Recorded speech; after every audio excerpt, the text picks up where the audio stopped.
આઝાદ media લાઈવમાં આપનું સ્વાગત છે। મહુવા ખાતે દીપડાનું રેસ્ક્યુ કરવામાં આવ્યું।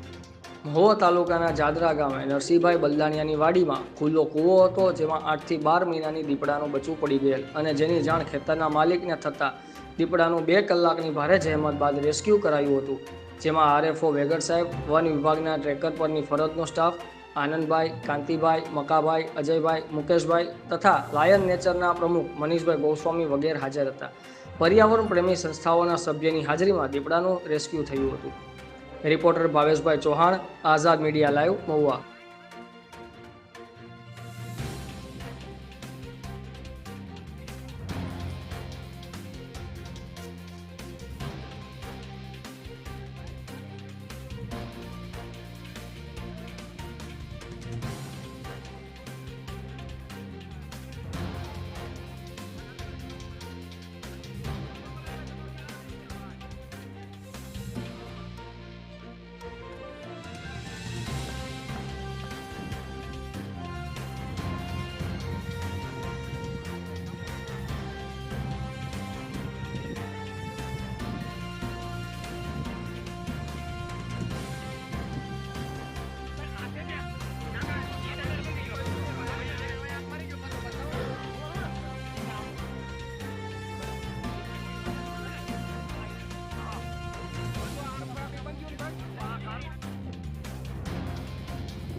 Halo batu hari hakal rakho tu dah barko patna jaw je bama batu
સાગર તિલાવત સવારે 9 વાગ્યા આસપાસ વાડીના માલિક નરસિંહભાઈ દ્વારા મને જાણ કરવામાં આવેલ કે અમારા વાડીની અંદર કૂવામાં દીપડો પડેલો છે।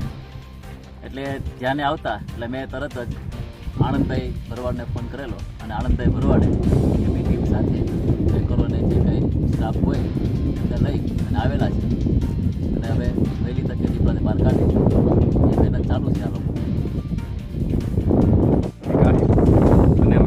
અહીંયા દીપડો કૂવામાં પડેલો છે। જો અમે સવારે અહીંયા દવા છાંટવા આવ્યા હતા તો કૂવામાં અમે અવાજ આવતો હતો જોર જોરથી। અમે જોવા આવ્યા તો અંદર દીપડો પડેલો હતો। અમે ફોરેસ્ટ ખાતાને જાણ કરી અને જાણ કરી ટીમ આવી છે। ટીમને બોલાવી અમે આ બધું અહીંયા છીએ હાલમાં અને સવારમાં અમને ખબર પડી છે। પડ્યો ક્યારે તો અમને જાણ નથી વધારે કાંઈ। તમને કેટલા વાગે ખ્યાલ આવ્યો? અમને સવારે 9 વાગે ફોરેસ્ટ ડિપાર્ટમેન્ટમાં અમે આ સાગરભાઈને ફોન કર્યો તિલાવત સાહેબને, એ લોકોએ બોલાવી લીધી છે એની ટીમ। આજ રોજ મહુવા રેન્જના જાદરા ગામે નરસિંહભાઈ બલદાણિયાની વાડીમાં ખુલ્લા કૂવાની અંદર એક દીપડાનું પાટનું બચ્ચું પડી જતાં મહુવા રેન્જના સ્ટાફ દ્વારા તેમનું રેસ્ક્યુ કરી અને સલામત રીતે તેમને બહાર કાઢવામાં આવેલ છે। સાહેબ, આ સવારના 9 વાગ્યાનો બનાવ હતો તો અત્યાર સુધી આપણે કયા કારણે મોડું છું સુવાના પ્રશ્ન હતા? સવારમાં જાણ થતાં સ્ટાફને જાણ કરવામાં આવી અને સ્ટાફ દ્વારા વાહન અને કામની અંદર ઉપયોગી થાય એવા જરૂરી સ્ટાફને ભેગા કરતા 1 કલાક જેવા સમયે ત્યાંથી રવાના થયેલ છે. સમય, અંતર અને મહુવાથી જે દૂરનું સ્થળ હોય જેના હિસાબે થોડો વિલંબ થયેલો છે, પણ સલામત રીતે બચ્ચાને બહાર કાઢી લેવામાં આવેલ છે. સર, આ દીપડાના બચ્ચાનું જે અત્યારે રેસ્ક્યુ કર્યું છે, હવે આના આગળ શું કરવામાં આવશે? ક્યાં લઈ જવામાં આવશે? આ બચ્ચાને અત્યારે ગેબર એનિમલ કેર સેન્ટર છે ત્યાં રાખવામાં આવે છે. વેટનરી ડૉક્ટરને એમની જાણ કરવામાં આવેલી છે. વેટનરી ડૉક્ટર આવી અને તેમની હેલ્થની ચકાસણી કરશે. હેલ્થની ચકાસણી કર્યા બાદ એમાં માઇક્રોચિપ પહેરાવી અને સ્વાસ્થ્ય એનું સારું જણાય એને મુક્ત કરવામાં આવશે. મારું નામ Manish Bharti Goswami, president of lion natural foundation Gir Gujarat. આજરોજ ભાણવડ અને મોટા જાદરાની વચ્ચે આ ગ્રામ્ય વિસ્તારમાં વાડીમાં એક 7 થી 8 માસનું દીપડાનું બચ્ચું પડી ગયેલું હતું. તે બાબતની મને જાણ થતાં મેં વન વિભાગને જાણ કરેલી અને વન વિભાગના અધિકારીઓ જે પોતાના ગ્રેડ પેની જે માંગણી છે તે માટે આંદોલન ઉપર ઉતરી ગયેલા છે.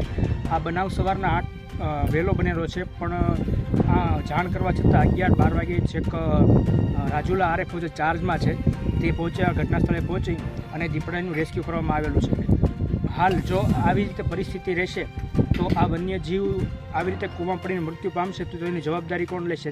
તે માટે સરકારશ્રીને આ નાના અધિકારી જે ગ્રેડ પેની માંગણી ઉપર ઉતર્યા છે તેની માંગણી ગ્રાહ્ય રાખી અને તેને ગ્રેડ પે વધારવી જોઈએ, જેથી કરીને વન્યજીવનું રક્ષણ પણ થાય અને તેનું ધ્યાન પણ રહે. જય હિન્દ, જય ભારત, વંદે માતરમ.